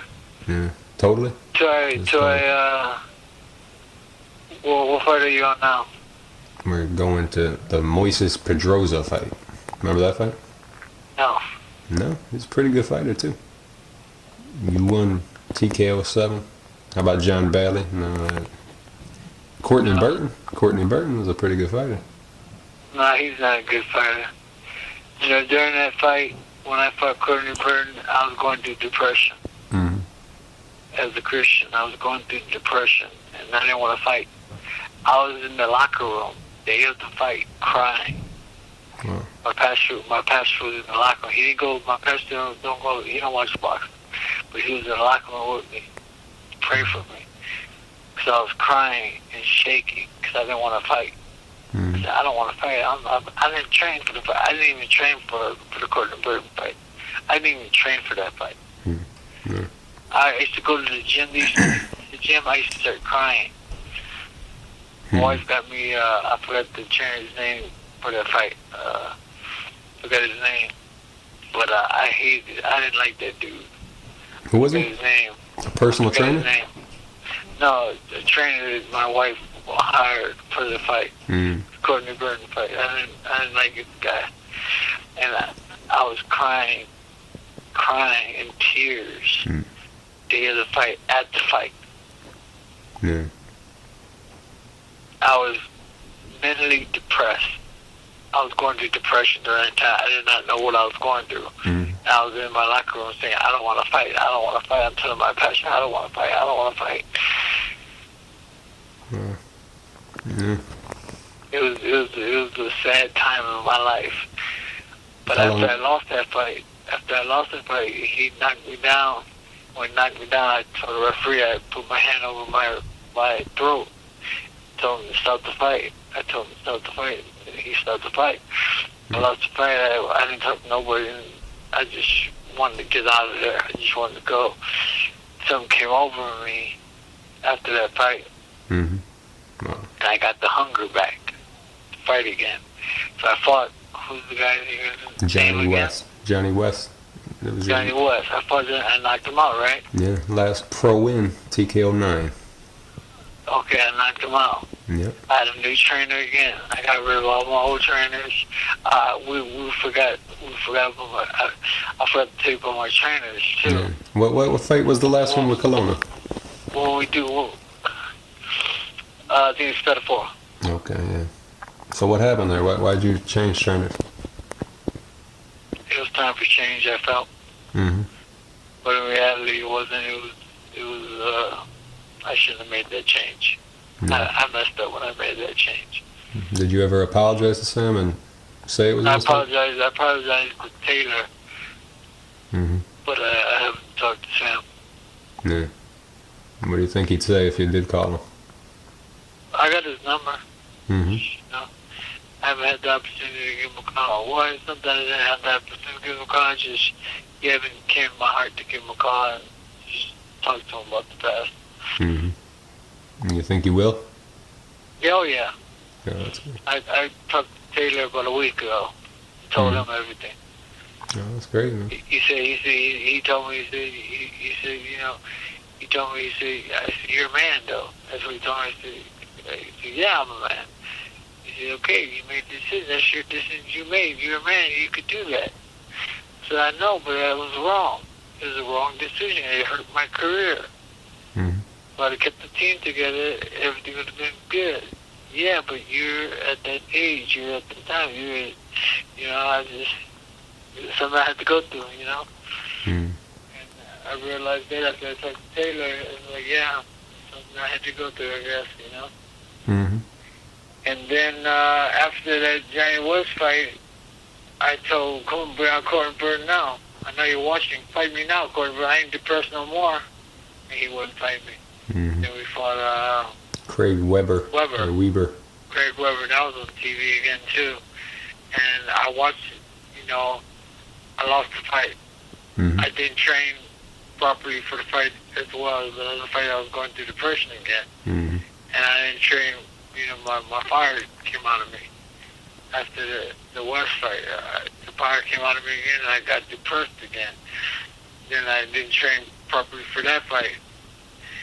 And I fought the fight, went 10 rounds.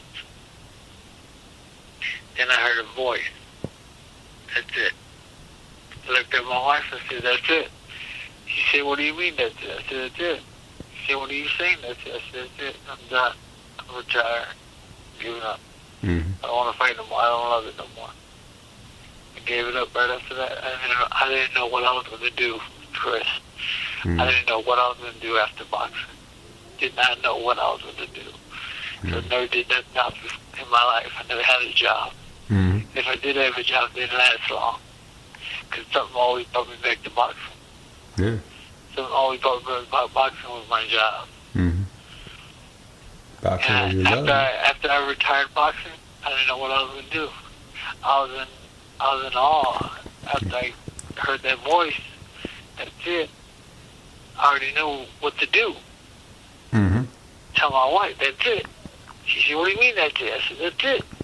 What are you saying that's it? That's it, I'm done. I don't want to fight no more. I don't love it no more. It's not me no more. This is not me. Was she Living for the supportive? Lord. Yeah, she okay. That's great, man. That's all she could say is okay, at the time, and because she already knew I made it up. When I heard that voice in my mind, it was already made up in my mind. Once I heard that voice, I know God was telling me that's it. Yeah. During this time, I was already born again. I was born again 3 years prior to this fight. Wow. And what about like getting into training or anything? You thinking about doing that? Say it again? You thinking about getting into maybe training fighters and being a trainer or anything else? I would like that. I don't have a license. I don't have a driver's license. Okay. I had a suspended license because I was a bad boy in my past, But that's not the problem. The license is not the problem. Just in the area, Indiana, they don't take care of their own. Yeah. I put them on the map. Eat Gary, Indiana, eat Chicago, Indiana, Hobart, Indiana, not Crown Point, Indiana. I put them on the map on TV and became world champion and beat the best and won the best, lost to the best. I did all that for them and they don't do nothing for me. You would think they'd try to give me a city job with the boxing gym they have in Gary, Indiana. Think they'd try to give me I don't want a job. All I want to do is help kids. All I want to do is train kids, amateur kids. I don't want to train pros. I want nothing to do with pro. Amateur. Yeah. I can train technique, skill. I know how to train because I know how to fight. That's all I know how to do is fight, train. That's all I know how to do is how to get a person to become a world champion. But they have to have that will to become a world champion. But that's what I want to do. I want to help kids get off the streets, mentor the kids in the Bible, mentor the kids in school, mentor these kids with boxing. Yeah. Now, did you ever think of relocating maybe to a place that? No, I'm content in Crown Point, Indiana. I like Crown Point, Indiana. I love it out here. I don't love it, but I like it.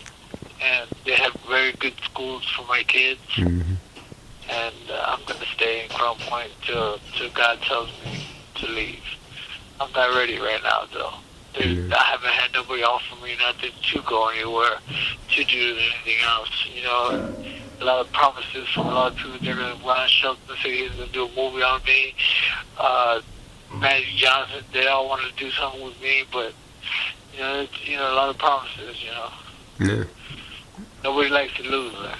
Yeah. So what happened with the IRS after? Oh. I remember. Well, I'm born again. I'm born again now. I'm born again now, and I didn't know what I was going to do. So I had some episodes, some mental breakdowns, and I got to get Social Security. Now I collect Social Security. I get $1,600 a month from Social Security. That's decent money, but not having nothing. 16 is better than nothing, Yeah. And I get that, and plus my wife works, so we make it. And what do you think boxing should do about that kind of situation? Because you're a guy who should never be looking for anything and never be struggling. What do you think boxing should do for people like you and other fighters in situations that are lousy? Yeah, I think boxing should open up something for us. Mm-hmm. I think they should do something for us. Like football players, they take care of their own. Baseball players, they take care of their own. Boxing should no different. They should take care of their own. Mm-hmm. And open up a franchise and do something to take care of the fighters. You think anything like that'll ever happen in the sport? I don't know. Yeah. I think it needs like a government type of... Yeah. People are so money hungry, it's pathetic, Yeah. Actually, I didn't like him running for president, but John McCain was trying to do something. I remember he was talking to Roy Jones like years ago when Roy was still in his prime. And he was trying to make like a Muhammad Ali law or something like that, or a Muhammad Ali bill maybe. And look out for fighters, but then it just died and went under. Never heard anything about it again. But that's a good... John McCain actually boxed before. I think something's got to happen, Yeah, but too many people, too many hands in pockets, you know what I'm saying? Mm-hmm. They too money hungry, to do something, Yeah. These guys making $20 million a fight. Plus pay-per-view, they're probably making $30 million a fight. Mayweather. Percentages that should go into the fund to do some fighters that don't got nothing. Like Wilfredo Benitez. Mm-hmm. He's broke, man. Yeah. After a fight, after the Sean Fletcher fight, Mm-hmm.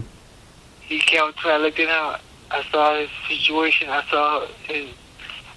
cut a check for $5,000. Did not even know the guy. Wilfredo Benitez here. Gave it to him. He put it in his fund. He has the fund with Wilfredo Benitez. I gave him the $5,000. Oh, wow. He lost everything. Drugs and all of that. Yeah. And I blessed him after the fight, Sean Fletcher fight. Yeah, that's great. Man. Cut him a check for $5,000. Mm-hmm. We fighters should look out for fighters. We should open a boxing fund. Yeah. Take care of boxers. Yeah, and I was thinking about like people like Golden Boy Promotions and people like Bob Arum and Don King who made millions off of like fighters and undercard fighters who were a part of it. Something's got to happen. It's got to happen. I talk to a lot of people who are down and out and injured and stuff. It's not good. Every sport looks out for their athletes and stuff, but it's not boxing. It's lousy. Yeah, it's like me. I didn't know what I was going to do after boxing. Yeah. I didn't know what I was going to do. Then Social Security, bam. Got Social Security. Now I got Social Security. I'm all good. Mm-hmm. They say I'm bipolar. Mm-hmm. Say what you want to say. I take my medicine. Yes, I do. But I don't believe I am. But they say I am. Okay. A couple of instances I had. Yeah, I made some mistakes, you know what I'm saying? I did some things that I shouldn't have done.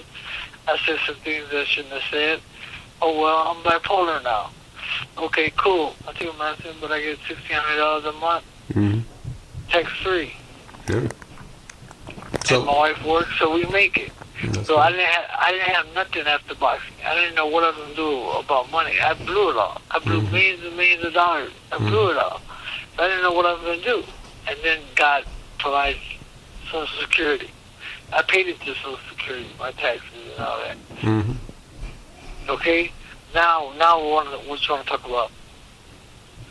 The IRS? Yeah. What happened there, man? Okay, it was after the Stevie Johnson fight. Okay.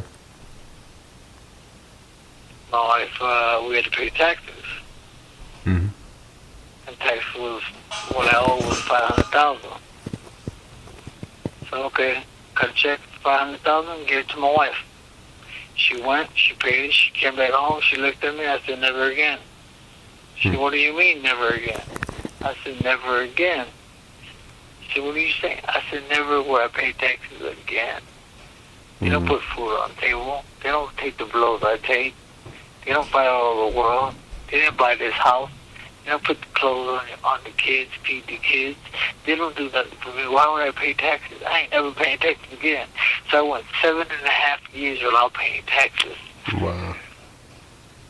And during the time, I'm doing boxing now. During the time, they sent me a letter. I'm a Christian now. I'm apostolic. I'm a Christian apostolic. Remember that? Apostolic. That's the church you need to go to. Apostolic. I'm Christian now. Apostolic. Cool. He sent me a letter in the mail saying $1.5 million. Wow. I just look at my wife. She looked at me. I said, "Don't worry, we'll pray about it." I put it down. We prayed. We left it alone. We ignored it. The letters kept on coming in. Saying, $1.5 million. I said, don't worry about it. Don't worry about it. Next thing you know, I end up in the attorney's office. I did not know how I got to the attorney's office. And I knew the owner of the firm. His name is Nick Darrows. He's Italian. He's Italian. They're mobsters, man. They're awesome, man. But he helped me. I said, Nick. He said, yeah, Manfredy. I said, I got a problem. He said, what it is? Tell me. I said, the IRS keep on sending me letters saying, $1.5 million. Do you know anybody that can help me? Can you help me? He said, yes, I got the perfect guy. Wrote his name down, Bob Moyes. Bob Moyes gave me the number and his name. Me and my wife called him, set the appointment up, went to go see him. Went to see him, went to his office. There's a 6-point star on his office. I said, he's a man of God. He's a Jew. He's a man of God. This is a guy. God's going to take care of everything, babe. Don't worry about nothing. Went to his office, sat down. He looked up, we gave him all the paperwork, what they've been sending us, saying we want $1.5 million.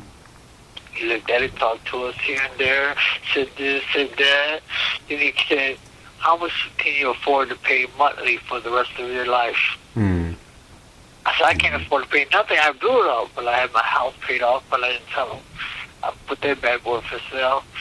I did everything. I was getting rid of everything because they were going to give me. They were going to come for my house. My house was already paid off. They were going to come and get that. And that was $300,000 house.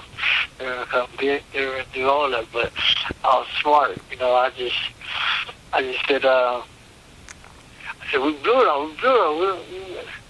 So he was kind of disappointed on that we blew it up. We couldn't afford to pay. He said, we'll see what I can do. So he was negotiating with the IRS. And during that time, I was a bricklayer. A brother from the church. He's a bricklayer. His name is Marco Serrato. He's a bricklayer. He's been a bricklayer for 15 years now. He's a good bricklayer, too. He's awesome, man. The way he builds the brick, man. When they finish bricking everything, man, it's awesome how he finishes, man. You ever seen somebody brick a house? No. The house is, empty, and you start bricklaying it, the start of it, but when you see the whole finish of it, you're like, wow. You know what I'm saying?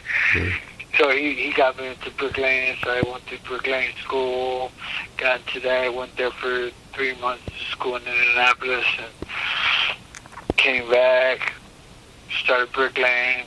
I was just an apprentice. I wasn't a journeyman yet. I had to still go to school, still go to stages of school, but I went through situations in school where I got out of the school, and I got out of bricklaying because they were laying you off all the time. It wasn't steady work, I was ready for something that's consistent. I want something, let's work, you know what I'm saying? Every day, let's work, but the only time I worked when I was in the mill. When I was in the mill, I had easy 40 hours a week. But when you bricklay outside, it's different. You might get 5 hours or 8 hours. You get one day, and you're off 3 weeks.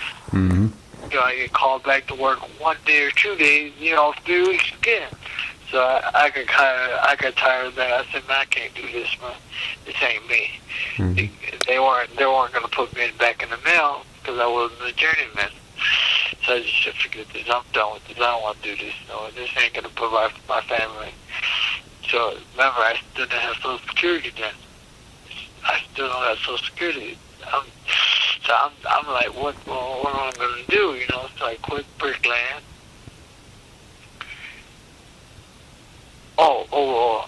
rewind. I'm at NS still, and my wife just got to talk to the IRS. Mm-hmm.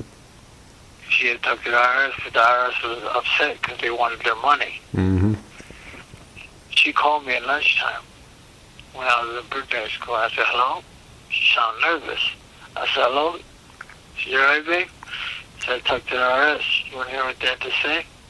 I said, go ahead and tell me. I ain't worried about nothing. God got my back. Go ahead and tell me. She said, you sure you want to hear what they had to say?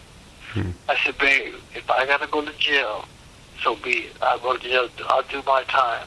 But everybody in jail is going to get saved. I ain't worried about nothing. Go ahead and tell me.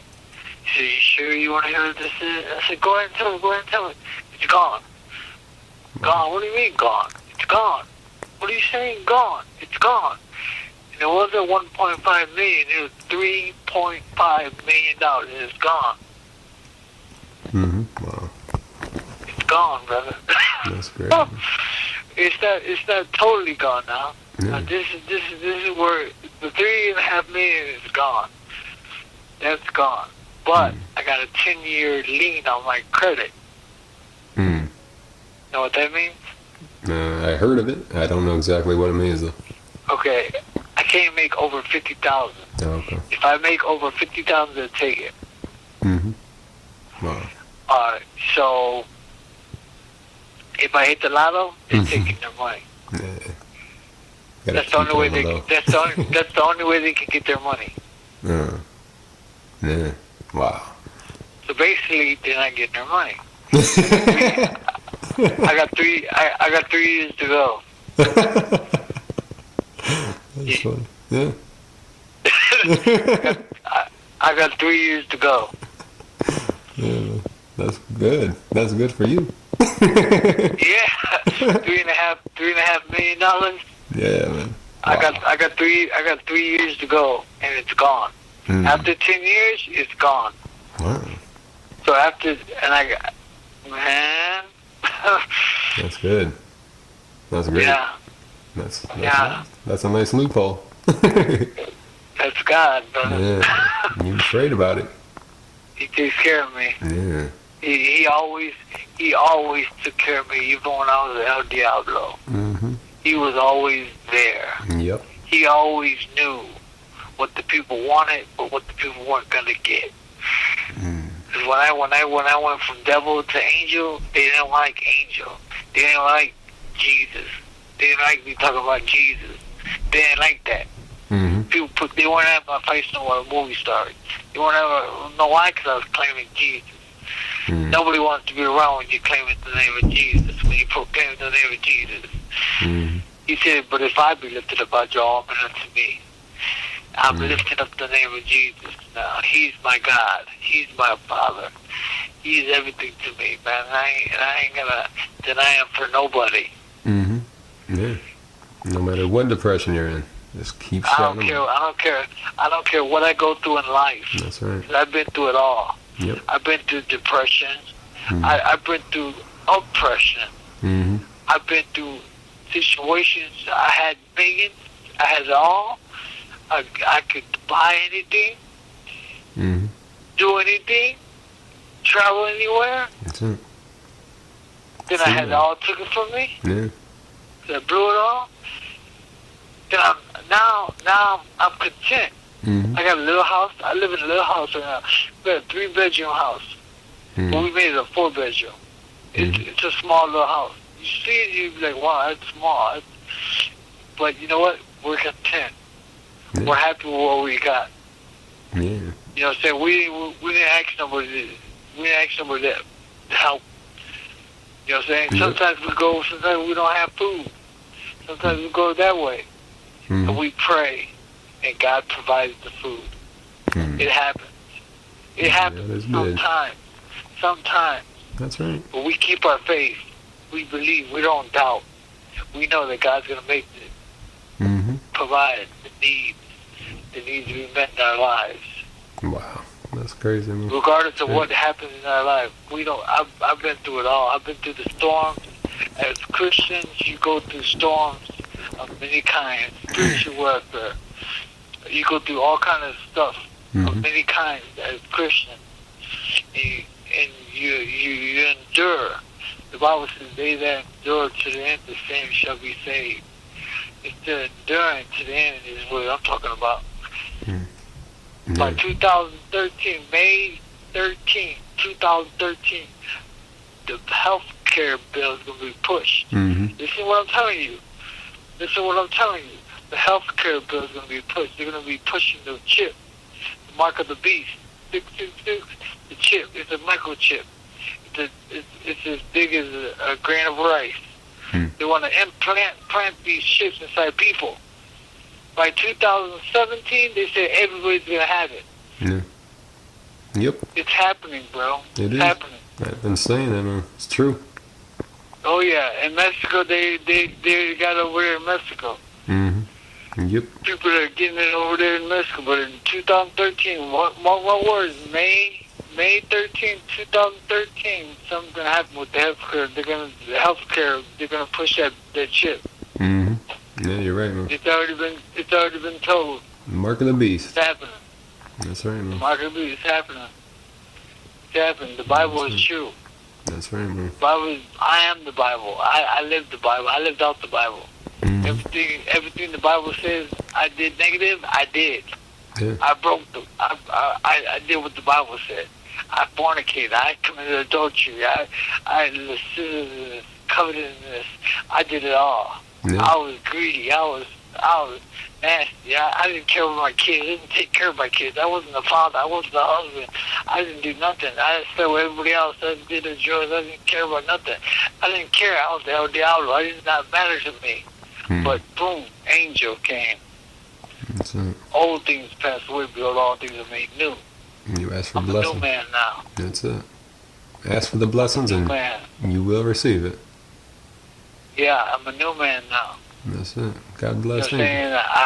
I relate Yep. to people. I feel people. You know what I'm saying? I feel people. I let people know my story, my life, what I've gone through in my life. That's And great. they hear what I've gone through. They see what I've gone through. They say, man, you should make a movie what you gone through, bro. That's true. I said, my life is a movie.